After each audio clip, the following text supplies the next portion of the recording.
Apa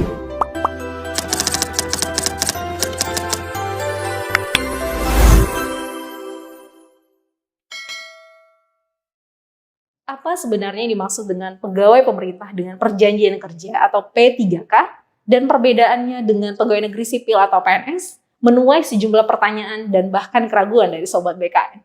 Apa saja itu? Selengkapnya di BKN Talk edisi Kupas P3K. Nah, ini yang mungkin menjadi pertanyaan banyak orang, Pak. Sebenarnya perbedaannya dengan pegawai negeri sipil itu apa, Pak? Secara umum memang perbedaannya tidak banyak sebenarnya. Tetapi kalau dari sisi persamaan sendiri kan sama-sama tadi saya sampaikan adalah sama-sama pegawai aparatur sipil negara. Yang hanya karena pengertian pegawai aparatur sipil negara, maka yang bisa mengisi hanya warga negara Indonesia. Di luar itu tidak boleh. Tetapi perbedaannya adalah salah satunya adalah terkait dengan posisi yang akan diisi. Bahwa untuk PNS itu dia memang diangkat untuk menduduki suatu jabatan pemerintah. Nah, P3K itu juga akan mengisi jabatan pemerintah, tetapi posisinya adalah dalam rangka menjalankan fungsi dan tugas pemerintah. Jadi dia tidak posisinya duduk dalam jabatan dalam pengertian bahwa dia akan mempunyai karir segala itu tidak. Itulah perbedaannya. Kemudian perbedaan yang lainnya adalah terkait juga dengan hal yang krusial adalah karena ini sifatnya semacam percepatan untuk memenuhi kebutuhan dari pegawai ASN, maka posisi pengangkatannya pun mekanismenya juga beda. Kalau PNS ada yang namanya masa percobaan selama 1 tahun. Yang dimaknai adalah di situ yang bersangkutan akan dilakukan atau dilatih dengan pelatihan dasar untuk bisa siap dalam jabatan itu. Tetapi kalau P3K yang bersangkutan itu justru langsung diangkat dalam jabatan itu tanpa melalui masa percobaan. Karena tadi mereka memang diharapkan betul-betul sudah profesional, sudah betul-betul sudah kompeten dalam jabatan yang diisi oleh yang bersangkutan. Itulah yang perbedaan yang sebenarnya justru kalau saya lihat itu justru menunjukkan keuntungannya kalau kita masuk lewat jalur P3K. Ya. Karena apa? Contoh misalnya, ketika seorang calon pegawai negeri sipil sebelum diangkat PNS, ada masa sekitar 1 tahun. Dia hanya akan diberikan gaji 80%. Sedangkan P3K, begitu yang bersangkutan diangkat menjadi P3K, maka akan dibayar 100% gaji pokoknya. Itu salah satu justru kalau memang itu perbedaan, tetapi justru itu menunjukkan keuntungannya kalau kita masuk lewat jalur P3K. Nah, mungkin peruntukan jabatan yang dapat diisi oleh P3K ini mungkin bedanya dengan pegawai negeri sipil ini apa? Nah, perbedaannya tadi saya sampaikan, tidak ada 3 klaster jabatan yang bisa diisi oleh P3K. Yang klaster pertama itu adalah jabatan fungsional tertentu atau kemudian juga jabatan pimpinan tinggi. Jadi jabatan pimpinan tinggi khususnya untuk utama dan madya itu bisa diisi P3K. Tanpa harus mulai dari start nol sebagai calon PNS. Bayangkan kalau seorang PNS ingin duduk di jabatan pimpinan tinggi, dia harus mulai start dari bawah. Tapi P3K tidak. P3K justru bisa melamar langsung ke jabatan pimpinan tinggi itu. Kemudian klaster ketiga itu yang saat ini belum ada adalah ada ruang, nanti ada jabatan-jabatan yang ditetapkan oleh Kementerian PAN yang dapat diisi P3K untuk mengisi jabatan-jabatan yang bukan jabatan struktural, tetapi menjalankan fungsi manajemen pemerintahan. Nah, ini ada 3 klaster. Nah, klaster yang pertama tadi yang jabatan fungsional, ini sudah ada Peraturan Presiden Nomor 38 Tahun 2020. Dari sekitar 240 lebih jabatan fungsional, di Peraturan Presiden Nomor 38 Tahun 2020 itu ada 147 jabatan fungsional yang bisa diisi oleh P3K. Ya, dan memang ini memang perbedaan dengan PNS, tetapi kembali bahwa ada keuntungan justru kalau kita posisinya bisa ibarat kita bisa percepatan untuk duduk dalam suatu jabatan. Ya, bayangkan kalau misalnya seorang calon PNS untuk diangkat dalam jabatan fungsional saja, dia harus melalui proses calon PNS. Kemudian baru diangkat dalam jabatan fungsional ini. Kalau P3K tidak, P3K itu justru begitu mereka melamar misalnya jabatan fungsional guru, begitu diangkat, dia sudah langsung ke posisi guru. Ya, tidak, bahkan sudah bisa diberikan tunjangan fungsionalnya kalau memang dia sudah memenuhi persyaratan.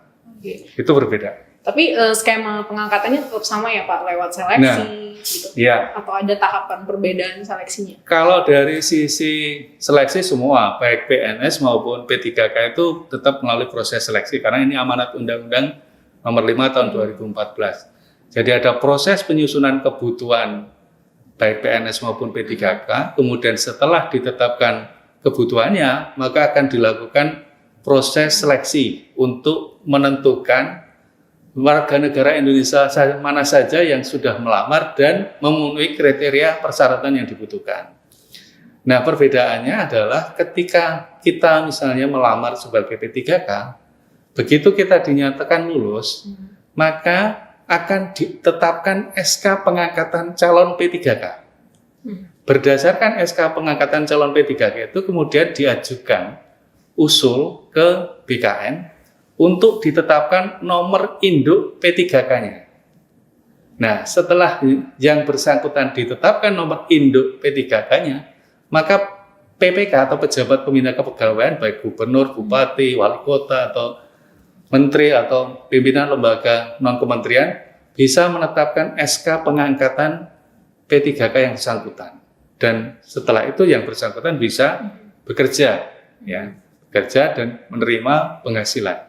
Nah, ngomongin penghasilan nih, ini salah satu mungkin yang jadi pertanyaan itu adalah hak-hak kepegawaiannya. Nah, kan kita tahu pegawai negeri sipil beberapa sejumlah hak kepegawaiannya ada. Nah, itu sama nggak ini dengan si yang akan dimiliki oleh P3K? Iya, menarik kalau kita bicara penghasilan kan semua orang tentu bekerja orientasinya akan penghasilannya. Take home dia, pay home-nya dia berapa. Nah, ini yang menarik. P3K itu memang dia di amanat Undang-Undang Nomor 5 Tahun 2014 maupun di PP 49 Tahun 2018 terkait dengan manajemen P3K mempunyai terkait dengan hak-hak selain gaji, yang bersangkutan juga dapat cuti, kemudian yang bersangkutan juga bisa mengikuti pengembangan kompetensi. Kalau mereka punya kinerja yang baik, yang bersangkutan itu juga akan mendapat penghargaan. Penghargaannya sama dengan penghargaan yang diterimakan PNS. Kemudian yang bersangkutan juga punya jaminan. Jaminan apa? Jaminan hari tua, jaminan kesehatan, jaminan kecelakaan kerja, termasuk juga jaminan kematian, dan bantuan hukum. Perbedaannya bantuan hukum ini adalah dalam pengertian bahwa selama yang bersangkutan melaksanakan tugas jabatannya, kemudian ada masalah hukum, maka yang bersangkutan berhak dibantu oleh pemerintah. Nah, mungkin yang menjadi perbedaan yang selama ini jadi pertanyaan adalah terkait pensiun. Tetapi amanat di undang-undang maupun di PP ke depan tetap akan diatur terkait dengan jaminan hari tua tadi. Karena apa? Sama-sama kalau di PNS itu ada yang namanya regulasi Undang-Undang 11 tahun 1969 yang mengatur pensiun PNS, bahwa pegawai negeri yang telah memberikan jasa akan diberikan kontribusi yang namanya pensiun.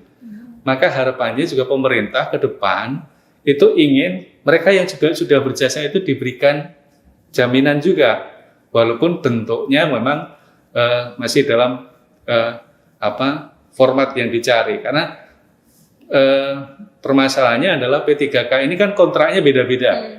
Ada yang dikontrak 1 tahun, ada yang 5 tahun, bahkan bisa diperpanjang. Nah, ini yang perlu ada formula khusus yang diatur oleh pemerintah. Tetapi amanat di ketentuannya bahwa diharapkan mereka juga ada jaminan tersendiri untuk ibaratnya menghargai kinerja yang sudah diberikan kepada negara. Oh, jadi penghargaan yang ketika mereka mengakhiri masa jabatannya ini masih Ya, belum digarap lagi ya Pak ya. Nah, tadi menyambung soal penggajian. Nah, ini mungkin jadi pertanyaan juga ketika mereka P3K di suatu instansi. Nah, ini penggajiannya di masing-masing daerahnya kah atau terpusat nih dikelola oleh pemerintah pusat? Ya. Jadi kita merujuk di Peraturan Presiden Nomor 98 Tahun 2020 tentang penggajian bagi P3K. Di sana diatur bahwa untuk P3K yang berada pada instansi pusat, maka pembayaran penghasilannya menjadi beban APBN.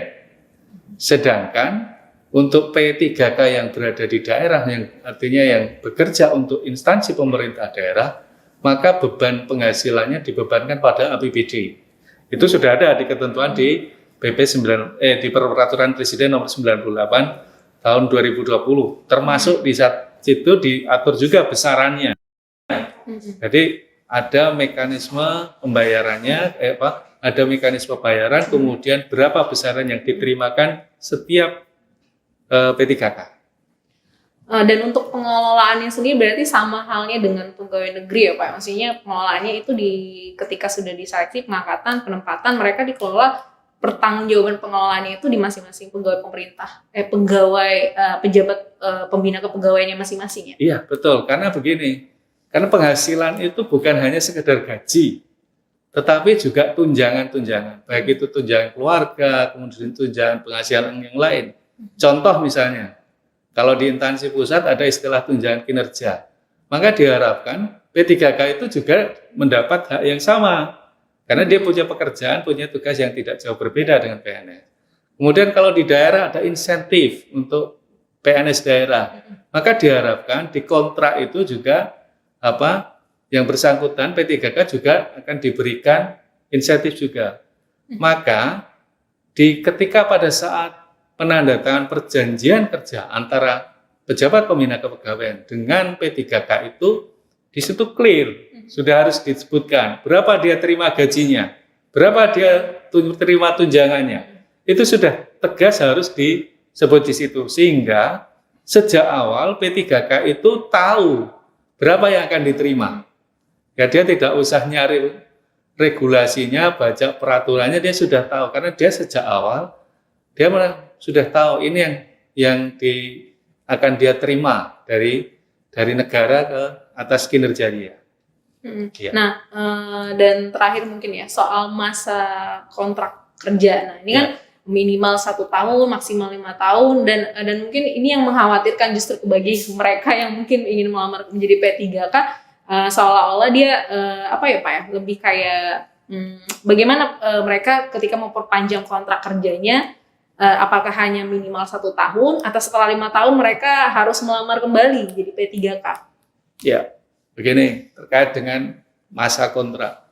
Sudah ada di ketentuannya di Undang-Undang 5 maupun di PP 49 itu bahwa P3K dikontrak terikat dengan masa hubungan kerja itu sekurang-kurangnya 1 tahun.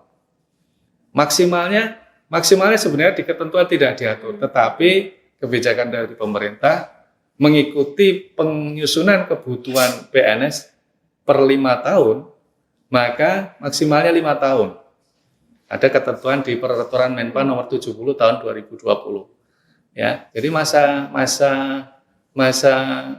hubungan kerjanya sekurang-kurangnya 1 tahun, paling lama 5 tahun. Nah, bagaimana dengan perpanjangannya? Perpanjangan itu kembali kepada esensi dari P3K. P3K itu direkrut adalah untuk memenuhi kebutuhan sumber daya manusia di instansi pemerintah.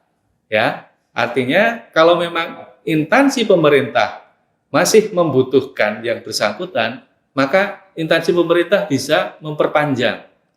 Nah, bagi P3K sendiri tentu saja juga tidak hanya sekedar kebutuhan yang akan diisi, tetapi juga kinerjanya. Ketika kinerjanya baik, tentu pemerintah, pejabat pembina kepegawaiannya ingin mempertahankan, maka dia bisa diperpanjang. Nah, permasalahannya tadi yang ditanyakan adalah apakah mulai proses seleksi? Sebenarnya tidak.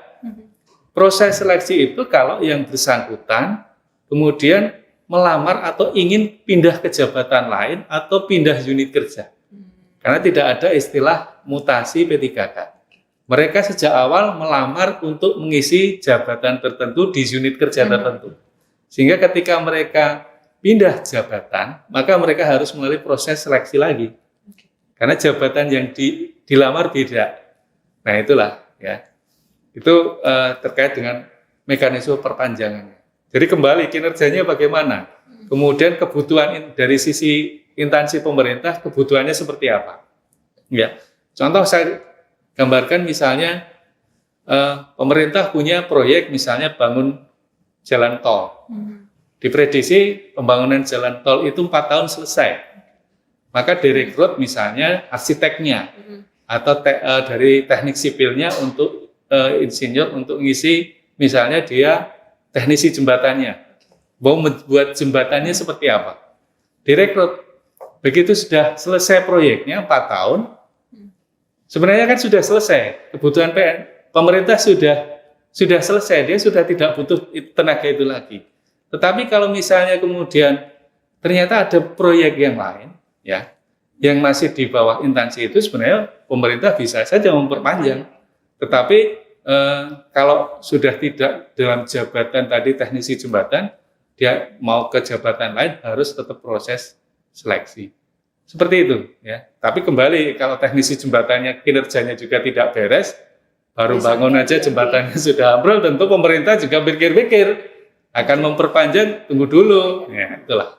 Nah mungkin kalau yang ini, kalau misalnya nih, saya P3K, lalu masa kontrak saya sudah selesai, nah saya bisa melamar jadi CPNS nggak? Nah ini yang pertanyaan yang sering, kalau sudah selesai, sama, kalau melamar itu boleh, tetapi kembali ketentuannya. Jadi regulasi yang mengatur pengangkatan atau pengadaan calon pegawai negeri sipil itu bahwa usia serendah-rendahnya 18 tahun, setinggi-tingginya 35 tahun. Kecuali untuk 4 jabatan, ada dokter, kemudian peneliti, dokter pendidik klinis, satunya lagi saya agak lupa, kalau nggak salah rekayasa. Itu dia bisa sampai usia 40 tahun. Di luar 4 jabatan itu ada peraturan presiden yang mengatur, ya, itu tidak bisa, maksimal 35 tahun. Tetapi kalau tetap ingin jadi P3K, dia tidak terbatas usia, karena ketentuannya serendah-rendahnya untuk melamar P3K itu usianya 20 tahun. Jadi bisa saja kalau dia sudah misalnya selesai P3K, dia usianya dia dikontrak 5 tahun, ya. Padahal dulu waktu diangkat P3K usia 33 tahun, begitu dia selesai kan dia sudah usianya 38 tahun. Kalau dia melamar CPNS tentu nggak bisa, karena dia usianya sudah di atas 35. Tetapi ruang untuk dia melamar P3K masih bisa. Artinya dia masih bisa melamar sebagai pegawai aparatur sipil negara. Berarti ketika masa kontraknya habis, ya P3K yang bersangkutan sebenarnya bisa melamar lagi ke, misalnya kalau dia ingin melamar ke instansi yang berbeda, misalnya. Karena kadang orang bekerja itu begitu sudah masuk di satu unit ternyata bukan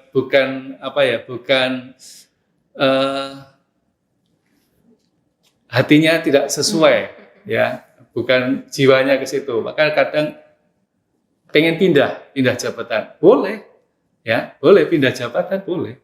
Tapi dia harus tetap melalui proses seleksi, karena memang amanatnya di undang-undang pengadaan pegawai aparatur sipil negara itu tetap melalui proses seleksi.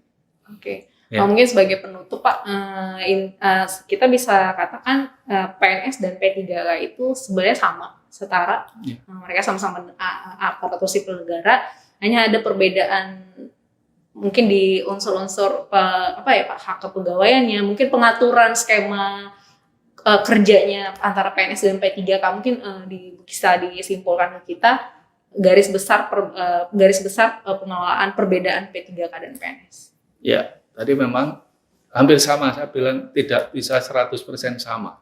Contoh misalnya hak cuti, ya, hak cuti P3K sama, dia dapat hak cuti tahunan, dapat hak cuti sakit, hak cuti melahirkan.